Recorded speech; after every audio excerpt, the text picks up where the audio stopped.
Hello, planet Earth. Welcome to my YouTube channel. We're at IDK, my BFF Jill730.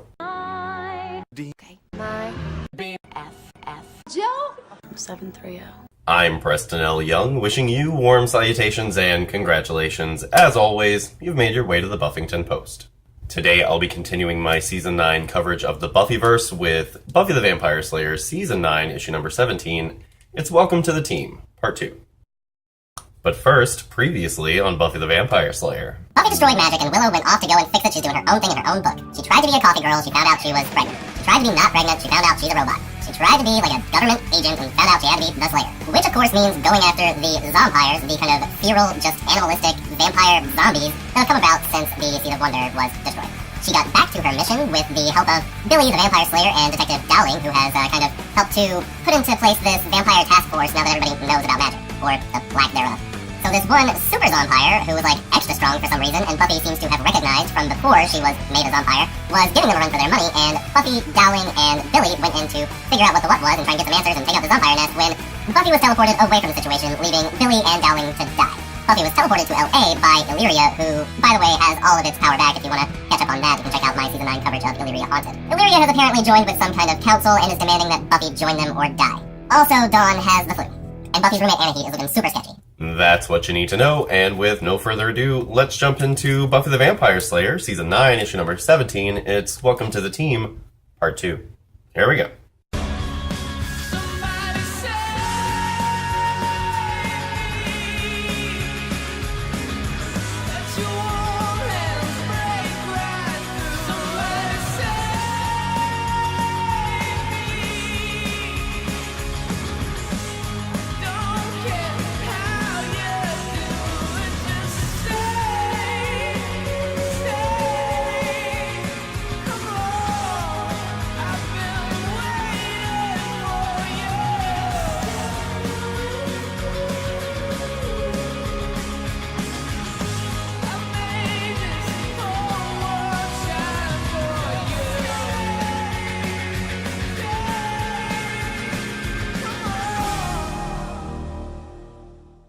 Alright, so let's talk about this cover.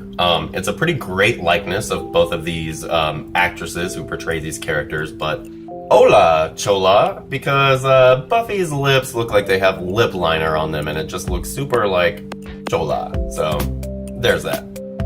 But anyway, the issue opens up, and we are with Billy, who has just been left with this whole nest of zompires, including the super zompire, and Dowling is dying. So obviously, Billy's like not having a good day, and he's about to die, but then suddenly somebody starts dusting zompires around him. Holy McYay, the Vampire Task Force shows up and rescues Billy and Dowling from this horrible zompire nest, and Dowling is just like, where's Buffy? Find Buffy. So Buffy and Illyria are like catching up, and Buffy apparently has heard about Illyria from Spike and Angel, but, you know, nobody really knows where Illyria's been since Spike and Angel have both been, you know, in Dark Horse, and so Buffy and Illyria are just kind of getting caught up. Well, then Illyria teleports the both of them to this magical council that she was talking about in issue number 16, and basically they have convened in order to protect what remnants of magic still exist out in our world since Buffy has destroyed it. The Magical Council contains various different kinds of beings from all kind of like walks of magic, and they may be good, they may be evil, but basically they want to just protect the magic that still exists there, and they want Buffy to join them. But Buffy's basically like, hey, I just got back to being the Vampire Slayer, I need to really go and do that before trying to be part of this like magical United Nations. Well, then they're like, well, we need you to help us because this is business that you left unfinished in the first place that we're all having to deal with. By the way, it's Severin the Siphon. So Xander and Dawn, who we know have just been kind of being normal, are trying to sleep while Dawn has this flu, but apparently her NyQuil isn't working, and Xander is just like freaking out. Like, he can't handle his shit right now. You know, he's been all like kind of traumatized by the fact that You know, all of this trauma has happened to him, and he's not really able to distract himself from it now. And now, on top of that, he can't even sleep because of sick Dawn. He's kind of going wacky, and he decides to go and sleep on the couch.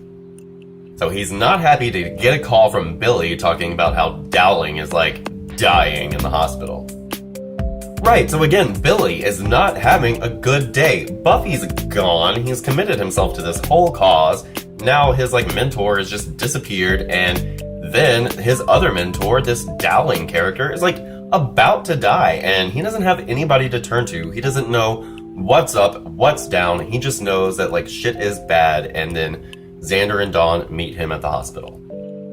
Xander goes like 32 flavors of ham on Billy. Basically, it's like, hey, dude, this guy's a kid, and you are going crazy asking where's Buffy like he's supposed to be responsible for her. Billy storms out, and Dawn says, look, dude, you need to chill out. I know I should go home because I'm sick, but you need a babysitter because you are like going all kind of crazy on this kid who can't control what Buffy does or does not do. So then we find out that what's up with Severin the Siphon is that basically he like catfished this super powerful magical being and sucked all her power out at the end of the date. This chick did not have a good time. She had like all of this light coming out of her, and now she's just like a matchstick that got blown out. So Illyria can relate to this matchstick magic lady because she knows what it's like to lose your power and be less than you were and be more human. And Buffy counters her with, well, from what I've heard from you, being more human was good for you. And Illyria basically says, no, like being more human didn't do me any good. It just complicated matters more. So basically Buffy says, you know what? I think that Severin is working with a rogue slayer called Simone Doffler, and she's super crazy, and if this guy is trying to like soak up all the magic in the world that's left because of me, well then, let's do this damn thing. I'll join your team for a moment. So back to Billy and his bad day. He calls Devin and he says, you know what, I'm not cut out for this, blah, blah, blah. And Devin says, no, you are totally cut out for this. You're perfect for this. You're just feeling bad about yourself. And they have this whole like Hardy Boys in joke. And he says, what would the Hardy Boys do? And Billy says, don't even try to. And then he's like, okay, they would go back to the scene of crime and look for evidence. So now that Billy's kind of got his gumption back, he goes to like run and find Buffy. And Anaheim's like, where are you going? He says, I'm going to find Buffy. She's like, wait, Buffy's missing? What?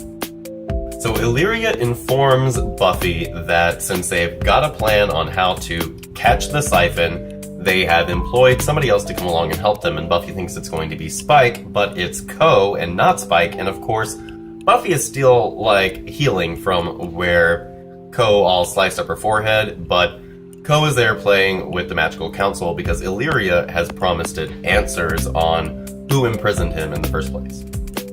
So Xander and Dawn are, like, in the waiting room. Billy has gone, but the doctor comes out and tells them, hey, Dowling's going to be okay. He suffered a lot of injuries, but it looks like he's going to be fine.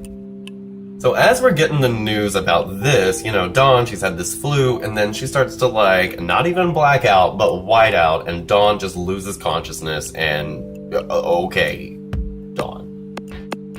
So Buffy, Illyria, and Co, like, formulate a plan. They're gonna, like, attack the siphon. They've figured out where he is, yada, yada, yada, and they go busting in. Well, this motherfucker was waiting for them, and now that's where we end the issue. Alright, so first things first, we'll start with Buffy. Buffy has been very much all season trying to decide where she wants to be, and then she kind of came to the conclusion that she needed to be where she needed to be, which is being the Slayer, because, of course, all of these women all over the world have decided to stop calling themselves Slayers, and that's why Billy is such an important figure, because he's taking up the mantle of Slayer even though he's not got any powers and he's a little queer dude. And so Buffy is finally realizing she needs to take out this zombie threat that, hey, she created in the first place, and she needs to really make that her mission. But again, here we have this magical council saying, you have this bigger situation going on, and that's what you really need to be dealing with. You destroyed magic. And now there's this one guy out there who can take the magic out of whomever he wants, and we'll all be screwed if he gets too much of it.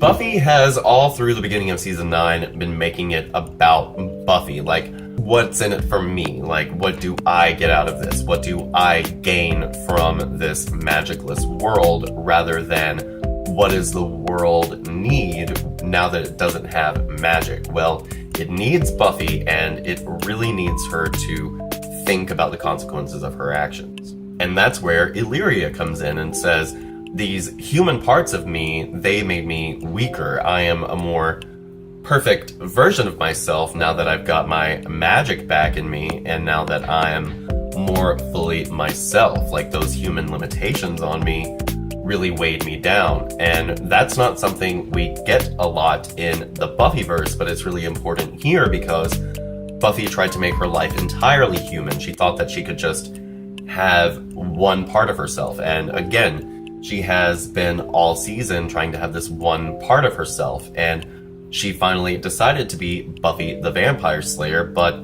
turns out you're not just Buffy the Vampire Slayer. You are Buffy, the destroyer of magic. And that's that part of herself that she really does need to focus on. And that's the interesting thing about Illyria's argument. Dawn, that is one fancy flu you've got. I've never had a flu that made me go all like kind of passed out and people screaming over me before, but that's a neat trick. And look at Xander. He really does have all of these pent-up issues that he just hasn't dealt with, and he really needs to, not only before he can be the person in charge of taking care of Dawn, who, by the way, was entrusted to Buffy, and that's kind of evidence of Buffy not really stepping up. But again, Xander has these things about himself, not these responsibilities that he has. He's really got to calm down and stop lashing out at 16-year-old little boys. And Billy, I think, has the most interesting story here because Billy really gets to be Buffy in this issue. He's right where Buffy is. Buffy has lost Giles, and she's lost kind of her direction and purpose. And here's Billy. Dowling is dead for all intents and purposes, and Buffy is gone, his, purpose. And he's 16 years old, and he really gets to, again, bring that teenage scary back into the world and say, look at the people at stake here, and not only the people who are victims, but the people who are supposed to be our heroes. Billy's trying very hard to be a hero, and he feels like he can't be. But just like Buffy, there are people in his life, like you, Devin, who will tell him, no, you are fine, and you are going to get it done, because that's what a Slayer does. D'Hoffryn and Illyria's magical council is going to be a lot of fun. I love the sentient balloon. I love having D'Hoffryn back, and I love the idea that Severin is still out there.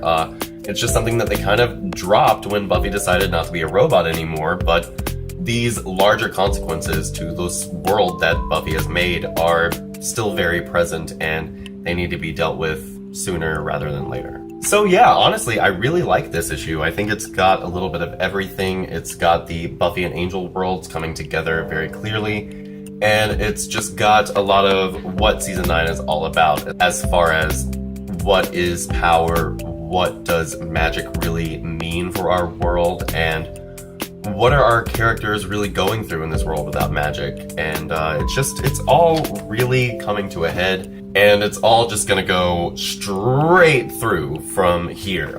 Everything really ramps up and goes to the next level for Season 9 from here going forward, so stay tuned. But that's pretty much all I've got for today, you guys. I hope you're having a great 2016 so far. You can come right back here to the Buffington Post anytime for Buffy the Vampire Slayer reviews. Buffy Season 10, number 25 will be out tomorrow, March 16th, so stay tuned for a review for that. Angel and Faith reviews, Buffyverse discussions on the other Slayers. If you haven't caught up on Seasons 8 and 9, I've got playlists to help you out, so go check that out. I'm Preston L. Young. Please let me know what you thought of the issue in the comment section down below. Let me know if you've got any questions for Buffyverse discussions or Buffyverse Q&As. Like, comment, share, subscribe, and as always, question. Have a great day today, and we'll see you next time. Bye.